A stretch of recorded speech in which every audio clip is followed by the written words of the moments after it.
So giving medication to the patient requires several steps, right from prescription to administration to monitoring. Error in any of the step comes under medication error. So medication error can be defined as any patient safety incident, whether the harm happened or not happened, where there has been an error in the process of prescribing, preparing, dispensing, administering or monitoring medication. So we prescribe first, then we prepare, then we dispense, then we administer, and after administration we have monitor. Anything, any problem happen in it can be classified under medication error. Okay. Okay. Now error can be defined into active errors or latent errors. So what is active error? Active error is immediate frontline error, which is done by like giving a wrong medication dose or giving a wrong medication, as happened in that nurse case. Now this would have immediate effect. Now immediate frontline mistake by individual, and this would have immediate effect. So this is the sharp end of the failure. This is what would be seen. So this is sharp end of failure. Now apart from this, we have latent errors, which are more of the errors or which are dormant systemic weakness embedded in the organization structure, which may lead to active errors. Now this is the blunt end of medication error. Okay, so active errors would immediately produce the result, but latent error is something we have to be more vigilantly we have to prevent, because latent error ultimately would lead to active errors. Now what are the human factors responsible for the error? Human factors in medication safety. Now human factors can be the factors in which we do mistakes because of the errors in the planning, or skill-based error, that is error in executing correctly planned action. So planning can go wrong, mistakes, errors in planning, if we don't have adequate knowledge.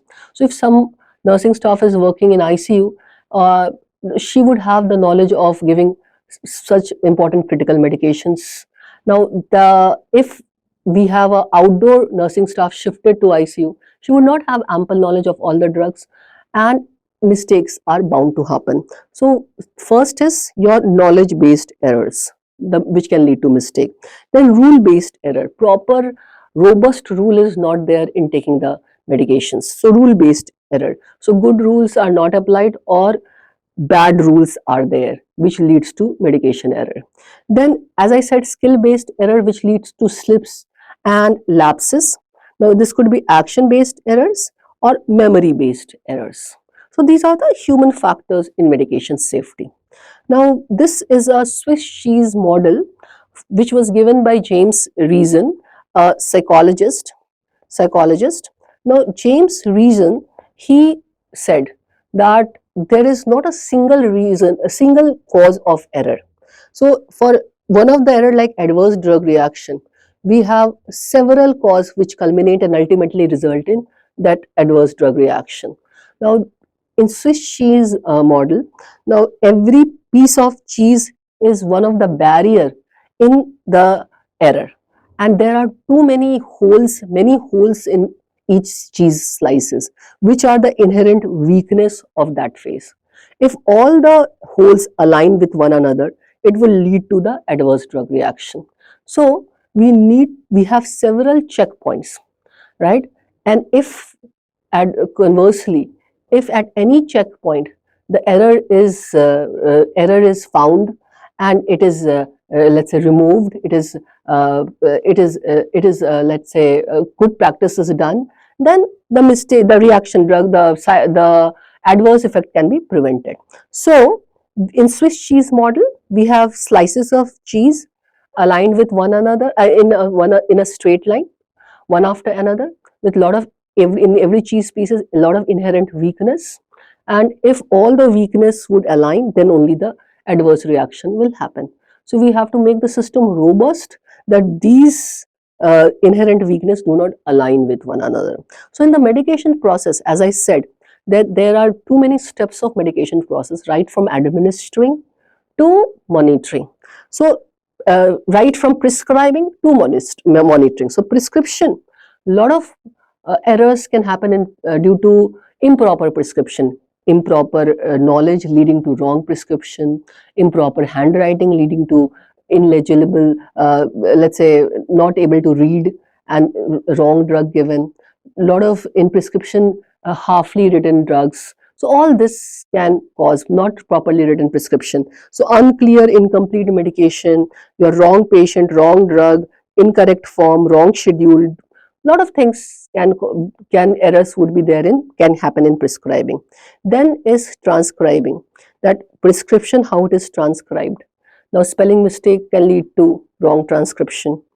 Illegible handwriting can lead to wrong transcription.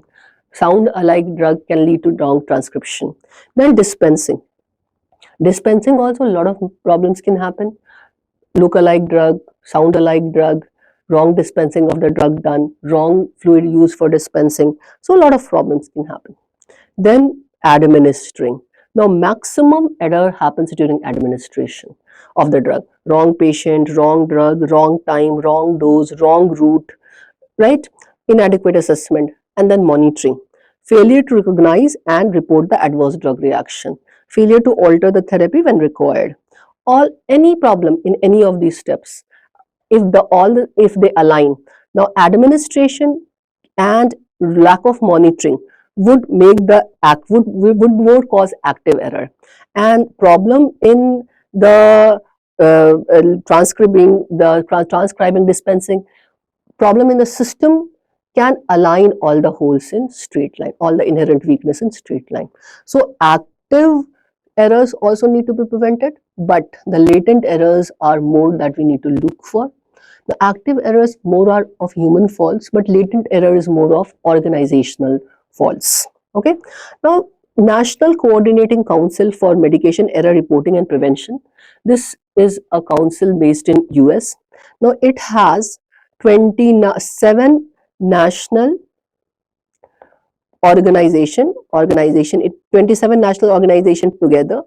They form this body, and in October 2022, this National Coordinating Council of Medication Error Reporting and Prevention revised the medication error index on the basis of severity. So they classified the errors on the basis of the severity of the outcome. From category 1, that is an error occurred that may have contributed, from category A, that is circumstances or events that have capacity to cause error. So capacity to cause error. 2, an error occurred that may have contributed or resulted in patient's death. So capacity to cause error to the patient's death, from A to I. Like for example, in B, an error occurred but the error did not reach the patient. So error may have happened during the dispensing of the drug, but it was detected and it did not reach the patient. So an error of omission does not reach the patient. Okay, maybe a medication was ordered but it was not given to the patient. This is also medication error. So this is under category B. Category C, an error occurred that reached the patient but did not cause patient harm. Then category D, an error occurred that reached the patient and required monitoring to confirm that it has resulted in no harm to the patient and or required intervention to preclude harm. Right? Then E, an error occurred that may have contributed to or resulted in temporary harm to patient and required intervention. Right? Then F is an error occurred that may have contributed to or resulted in temporary harm to the patient and required initial and prolonged hospitalization. Category G, an error occurred that may have contributed to or resulted in permanent patient harm. Category H, an error occurred that required intervention necessary to sustain life. And category I, which led to the death of the patient. So according to the severity of the outcome, it was categorized into A to I. Okay. Now let's talk about, I said the most important step leading to the active error is the administration of the drug. So when we are administering drug, we need to practice 6 rights of administration. That is, we are giving the drug to the right patient, the right medication, we have checked it is right medication, the right dose, The right documentation is done. Documentation very important. The right time of the drug and the right route of the drug. Now, number of time, a local anesthetic given through IV route, which could be deleterious for the patient. So, 6 hours of administration of drug administration should be followed by all the active medical workers who are in the line of administration of the drug, right? Okay. Now, why is medication error more fatal during anesthesia? Now, anesthesia, when we are working in operating room, now there would be a single patient, a single person who may be in charge of doing a lot of things, right from prescribing to administering to monitoring the drugs. So he has several responsibility. There are a lot of people in the operating room, lot of chaos, lot of number of time noise. There could be an emergency case. There could be, so condition is always of chaos, and condition is not always favorable. It's a highly charged up atmosphere. Plus, we are dealing with the drugs which has potential to cause more harm if wrongly given. And if we don't intervene, these drugs can cause harm in immediate on immediate administration. So we have to act in a time sensitive manner. So that's why the medication error is more fatal in during anesthesia, right? And we have to be more careful. So what are the things we can do, and why medication error is more likely to also happen during perioperative period? So what when we always say anesthesia, in anesthesiology we have to be very vigilant. We are working on a patient when the patient is in most vulnerable state. Now, we have been provided with a lot of monitors to prevent doing mistakes. Now, if you see the frequency of medication error, in perioperative environment, 1 out of 20 administration, there is a medication error reported. And a lot of errors are underreported. Observed errors are higher than self-report rates. Then guys, risk factors for medication error during anesthesia, as I said, there are a lot of conditions which can contribute in medication error.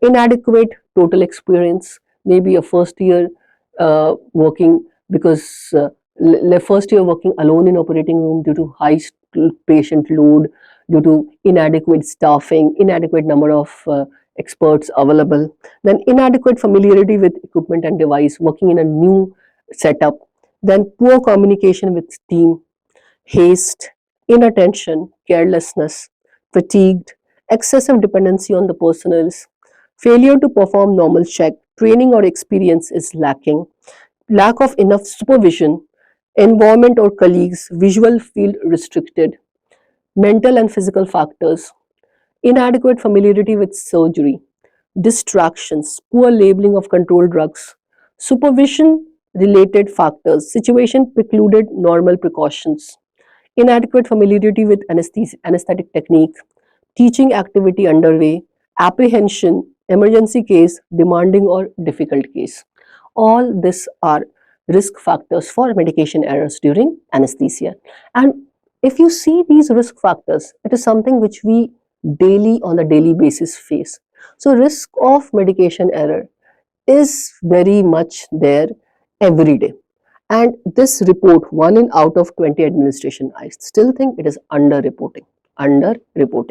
Okay, so as I said, we have been provided with a lot of safety tools, but the safety tools which we have been provided are mostly on the machine side. If you compare the mitigation and the machine side, the machine side, we are provided with color-coded gas lines, the color-coded cylinders, the pipelines, discs, the diameter index safety system, pin index safety system to prevent incorrect attachment, gas monitors and alarms, then pressure flow sensors and alarms, which will tell us about the ventilation and a lot of condition it can tell. Then keyed and colored vapor fills, flow meter assembly, oxygen pressure failure indicator, vaporizer transporter lock, machine check. Now, a lot of things, safety tools we have been provided from machine side. But look at the medication side. Have we been provided with much of the safety tools? No dose checking, no alarm, no ways to detect error. So we have to make a robust system to prevent medication error.